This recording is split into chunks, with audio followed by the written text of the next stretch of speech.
बहुत बहुत शुक्रिया। आज युवा राष्ट्रीय जनता दल प्रदेश इकाई हमारे माननीय प्रदेश अध्यक्ष आदरणीय श्री राजेश जी यादव जी के द्वारा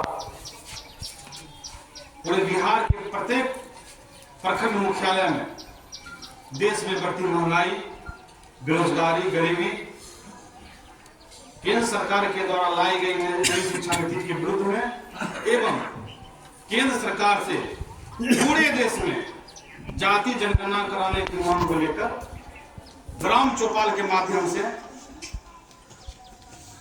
कार्यक्रम तय किया गया।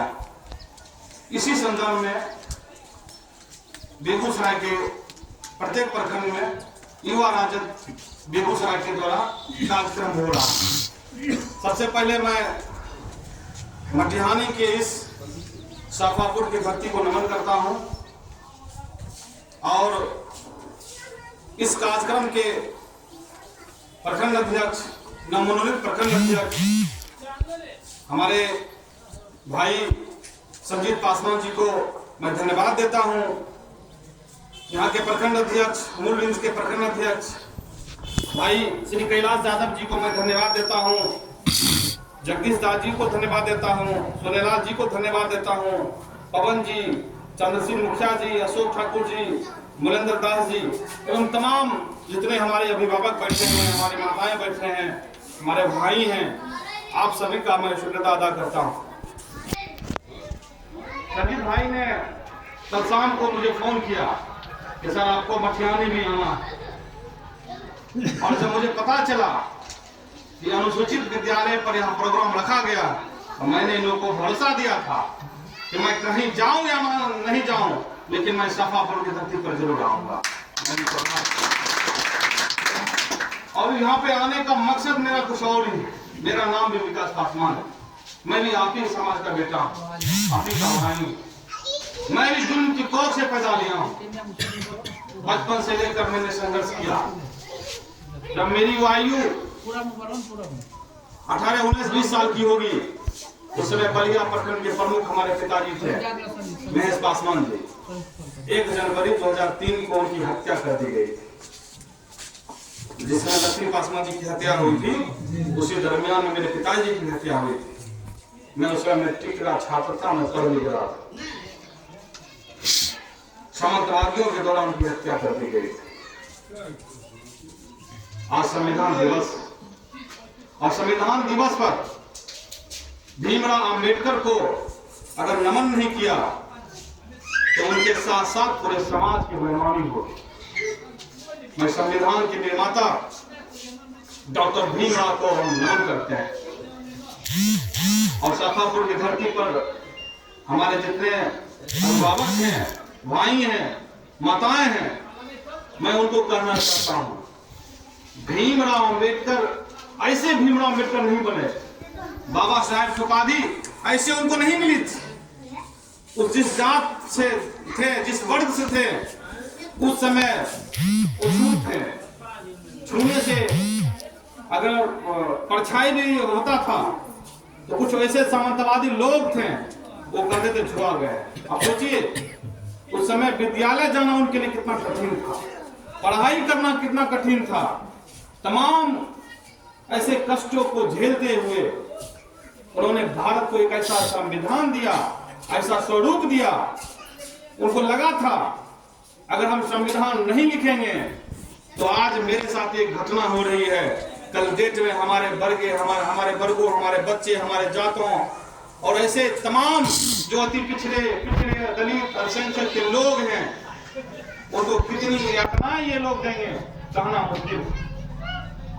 और भीमराव अंबेडकर जब प्रारूप समिति के अध्यक्ष बने थे तो उनको अध्यक्ष बनने के रोकने के लिए अभी के जो मनुवादी व्यवस्था के लोग हैं, इनके वंशज, इनके पूर्वज ने भी बहुत ऐसे थे, दरवाजे और खिड़की भी बंद कर दिए थे। मेरे कहने का मतलब है कि तमाम ऐसे रास्ते बंद कर दिए गए थे कि भीमराव अंबेडकर अपने समाज, अपने वर्ग के हकों की लड़ाई नहीं लड़ सकते। उस समय एलिमेंट्री जो एमपी का चुनाव होता है, अभी होता है, उस समय बनना तय था, कहीं से चुना जाता तभी वो लिख सकते थे। तो बंगाल का मुसलमानों ने उनको न्योता दिया, हमारे आदरणीय बड़े भाई भी कहे थे, उनको न्योता दिया कि आप आइए, हम आपको जिता कर भेजेंगे। अगर इस देश, एक सच्चाई में बता रहा हूं आपको, अगर इस देश का मुसलमान नहीं होता तो भीमराव अंबेडकर संविधान नहीं लिख रहा होता। अगर इस देश का संविधान नहीं होता, आज लालू प्रसाद यादव नहीं होता। अगर आज लालू प्रसाद यादव 1990 के दौर में मुख्यमंत्री नहीं होता तो हम जैसे विकास पासवान आपके सामने बोल रहे हैं। सच्चाई ये आपको मानना पड़ेगा।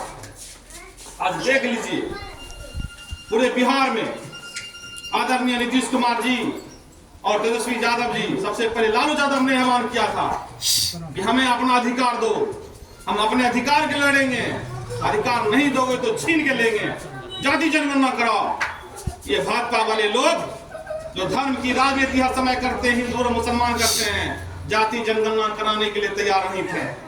लेकिन मैं धन्यवाद देता हूं बिहार के मुख्यमंत्री आदरणीय नीतीश कुमार जी को और हमारे बिहार के भविष्य, इस देश के भविष्य आदरणीय तेजस्वी प्रसाद यादव जी को।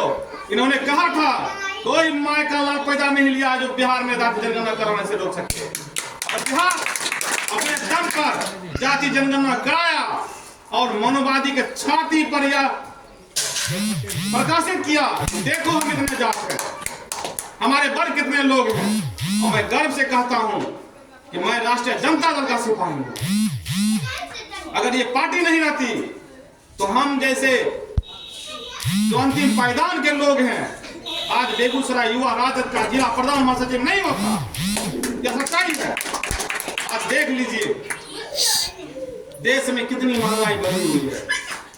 जो गरीब है, किसान है, उसके थाली से अनाज गायब है, रोटी पर सब्जी नहीं पुर रहा है, तेल का दाम आसमान पर छू रहा है, गैस जो ये लॉलीपॉप बांट रहे थे 2014 के दरमियान, आज देखिए गैस घर में रखा सड़ रहा है।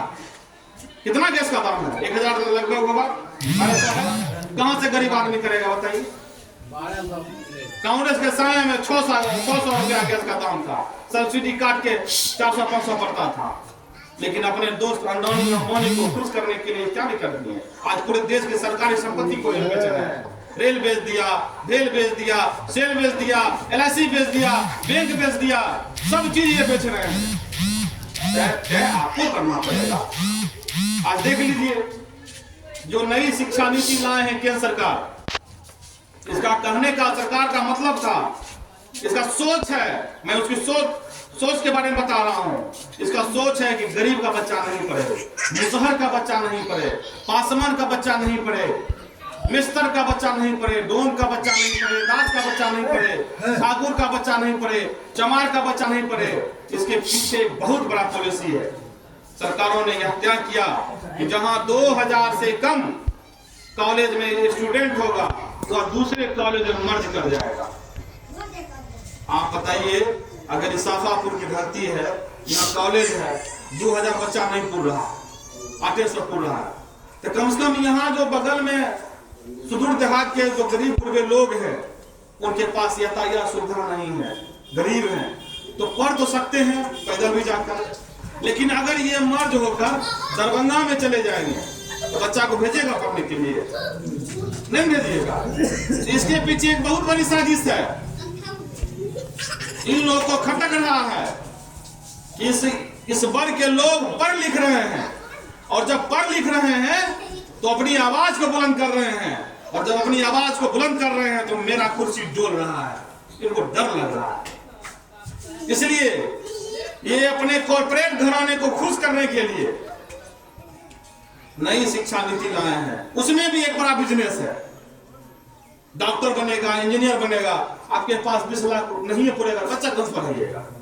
मेडिकल डिपार्टमेंट में नहीं जाएगा, इंजीनियर नहीं बनेगा, प्रोफेसर नहीं बनेगा, जज नहीं बनेगा। तमाम ऐसे षड्यंत्री लोग मतलब गढ़ रहे हैं कि गरीब गुरबा का बच्चा नहीं पढ़े।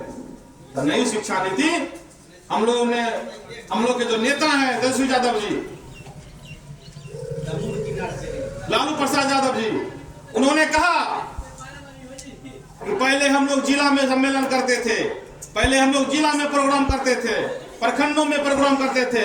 जाइए आप गरम चौपाल लगाइए, गांवों से मिलिए, जो गरीब गुरबा है, अंतिम पैदान के लोग हैं, उनसे बात कीजिए, उनको समझाइए। उन्होंने कहा, इसलिए मैं कहना चाहता हूं तमाम अपने वर्गों के लोगों को कि 5 किलो अनाज पर नहीं जाना है, हिंदू मुसलमान की राजनीति में नहीं फंसना है। सबसे पहले अपना अधिकार लीजिए, सबसे पहला मांग कीजिए, हमें शिक्षा दो, हमारे स्वास्थ्य की गारंटी करो, हमारे बच्चा जो रोजगार है उसको, जो बेरोजगार है उसको रोजगार दो, और हमें जीने का एक अच्छा संसाधन दो। ये केंद्र सरकार से मैं मांगना है, और ऐसे नहीं मिलेगा, उसके लिए लड़ना पड़ेगा, और लड़ने के लिए पहले आपको पढ़ना पड़ेगा। तो पढ़ाई कैसे कीजिएगा, पढ़ाई कैसे कीजिएगा? बच्चा के साथ साथ माँ बाप को भी पढ़ना पड़ता है। और हमारी माताएं बैठी है, मैं उनसे भी आग्रह करता हूं कि धर्म में आस्था रखिए। हम भी धार्मिक है, सभी लोग धार्मिक हैं, लेकिन धर्म की आड़ में जो लोग राजनीति करते हैं उनको करारा जवाब दीजिए, उनके बहकावे में मत आइए। वो आएंगे, दाना डालेंगे और फंसाएंगे, चल देंगे, फिर दोबारा घूर के आपके पास नहीं आए। आप अपने अधिकार की बात कीजिए। 2024 का चुनाव होने वाला है, अहीं के एमपी गिरिराज सिंह जी हैं। जहां हिंदू मुसलमान की राजनीति होती है वहां चले जाते हैं, लेकिन जब दलित बच्चियों का रेप होता है, जब दलित बेटों की हत्या होती है, ये माननीय साहब कहां होते हैं? कहीं नजर आते हैं? कभी नजर नहीं आएंगे। इनका काम है केवल हिंदू मुसलमान की राजनीति करना। बेगूसराय में दलितों की स्थिति कितनी खराब है, अति पिछड़ों की स्थिति कितनी खराब है, पिछड़ों की स्थिति कितनी खराब है, इनको कोई लेना देना नहीं। अपने जात, अपने धर्म, अपने वर्गों के लोगों की बात करेंगे। तो 24 का चुनाव आ रहा है, एक वोट की राजनीति ऐसे नहीं मिली आपको। ये भीमराव अम्बेडकर का देन है, यह आदरणीय लालू प्रसाद यादव का देन है। उस वोट के मायने को आप याद रखिएगा। इंडिया गठबंधन का कोई भी उम्मीदवार अगर खड़ा होगा, एकदम उसके पक्ष में जाना है, उसके समर्थन में आपको वोट करना है, तब आपकी राजनीति बचेगी, आपकी विरासत बचेगी, आपका संविधान बचेगा। नहीं तो आने वाला दिन इतना भयावह स्थिति है, फिर मनुस्मृति के द्वारा पूरे भारत को गुलाम किया जाएगा। आप साइकिल पर नहीं चढ़ सकते हैं, आप मोटरसाइकिल पर नहीं चढ़िएगा, आपको घड़ी पहनने का अधिकार नहीं रहेगा, आपके बच्चे पढ़ नहीं सकते हैं, आपका बच्चा भाषण नहीं देगा। तय आपको करना पड़ेगा। मैं बहुत मार्मिक बात बोल रहा हूं। आपको पढ़ाई करना पड़ेगा, आपको बच्चे को भेजना पड़ेगा। अपने वर्गों में अगर लड़ाई झगड़ा है तो उस सब सारे चीजों को भूल कर आपको साथ रहना पड़ेगा। ये आपको तय करना पड़ेगा। इसलिए हमारे जितने अभिभावक हैं